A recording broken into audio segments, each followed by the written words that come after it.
భగీరథ మహర్షి జయంతి వేడుకలను ఆదివారం గాజువాకలో అధికారికంగా నిర్వహించారు.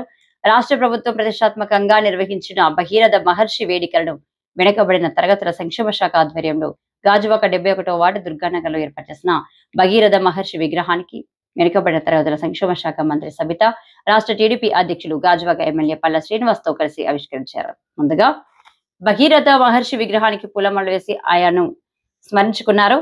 అనంతరం ఏర్పాటు చేసిన సమావేశంలో మంత్రి సబిత మాట్లాడుతూ కఠోర తపస్సుతో గంగను భూమికి తీసుకువచ్చిన మహారుషి భగీరథ మహర్షి అని అన్నారు.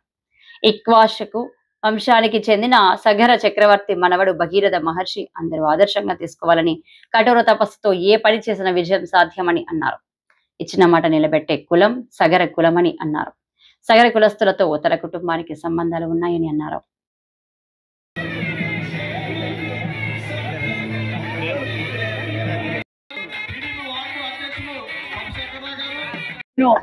తెచ్చిన అపర భగీరథుడు జయంతి ఈ రోజు ఒక పక్క భగీరథ విగ్రహం ఏర్పాటు చేసుకుని ఈ రోజు భగీరథ జయంతి చేయడం నిజంగా చాలా ఆనందంగా అనిపిస్తుంది. ఎందుకంటే ఈ బడుగు బలహీన వర్గాన్ని గుర్తించిన ప్రభుత్వం ఎన్డీఏ ప్రభుత్వం 2019లోనే సగరులకు ఒక జీవో కూడా ఇచ్చి ఈ భగీరథ జయంతి ఖచ్చితంగా గ్రాండ్ గా స్టేట్ ఫంక్షన్ గా చేయాలని 2019లో మాన్యశ్రీ ముఖ్యమంత్రి చంద్రబాబు నాయుడు ముఖ్యమంత్రిగా ఉన్నప్పుడు ఈ స్టేట్ ఫంక్షన్ కూడా విజయవాడ కళాక్షేత్రంలో కూడా పెట్టుకొని ఘనంగా జరిపాం. మరి గత 5 సంవత్సరాలుగా గాలికి వచ్చిన వారు గాలికే పోయారు. ఇలాంటి కార్యక్రమాలు ఏమీ చేయలేక సగరులు చాలా బాధపడుతూ ఉండేవారు. ఎందుకంటే వాళ్ళ మనోభావాలు దెబ్బతీయకూడదు, వాళ్ళ మనోభావాలని గౌరవించే ప్రభుత్వం ఎన్డీఏ ప్రభుత్వం, బడుగు బడిగిన వర్గాల కోసం ప్రభుత్వం ఎన్డీఏ ప్రభుత్వం అని కూడా తెలియజేస్తూ మరి ఈ సగర అంటే భగీరథ జయంతి ఈ రోజు స్టేట్ ఫంక్షన్ గాజువాకలోనే ఎందుకు ఏర్పాటు చేశామంటే రాష్ట్ర అధ్యక్షులు ముఖ్యమంత్రి గారి ఆదేశాల మేరకు, రాష్ట్ర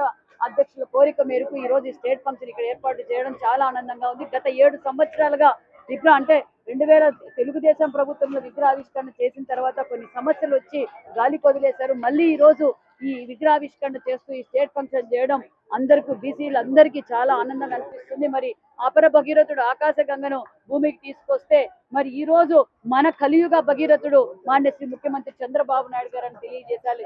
ఈ రోజు తాగునీరు కావచ్చు, సాగునీరు కావచ్చు, ఇరిగేషన్ ప్రాజెక్టులు కూడా కావచ్చు, పరిశ్రమలు కావచ్చు, ఉపాధి సృష్టిస్తున్న విజనరీ లీడర్ మాన్యశ్రీ ముఖ్యమంత్రి చంద్రబాబు నాయుడు గారు. ఈ రోజు మా రాయలసీమ ప్రాంతంలో ఈ రోజు తాగునీరు ఉన్నాయి అంటే అది అపర భగీరథుడు చంద్రబాబు నాయుడు గారు అని తెలియజేస్తూ ఈ స్టేట్ ఫంక్షన్ ప్రతి చోట ప్రతి సంవత్సరం ఈ స్టేట్ ఫంక్షన్ మేము అఫిషియల్ గా చేస్తామని కూడా తెలియజేస్తూ మరి ఈ విషయం ఆదేశించగానే కలెక్టర్ గారు కావచ్చు, మా డిపార్ట్మెంట్ గారు కావచ్చు, స్థానిక శాసనసభ్యులు, రాష్ట్ర అధ్యక్షులు శ్రీనివాసన్న గారి దగ్గరుండి ఇవన్నీ పరిశీలించి ఈ ప్రాంగణం ఏర్పాటు చేయడం విజయ ప్రోగ్రాం కూడా చాలా బాగా సక్సెస్ అయింది.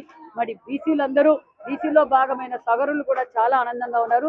వాళ్ళని అన్ని రంగాల్లోనూ ముందుండాలని కోరుకునే బడిగిన వర్గాలన్నీ ముందుండాలని కోరుకునే వ్యక్తి మాన్యశ్రీ చంద్రబాబు నాయుడు గారి లక్ష్యం ఒకటే, బడుగు బడిగిన వర్గాల ప్రతి కుటుంబం నుంచి ఒక ఎంటర్ప్రైనర్ ని తయారు చేయాలన్నదే ముఖ్యమంత్రి గారి లక్ష్యం. ఆ అడుగుల్లో వేస్తున్నామన్న విషయం కూడా మీకు తెలియజేస్తున్నాం.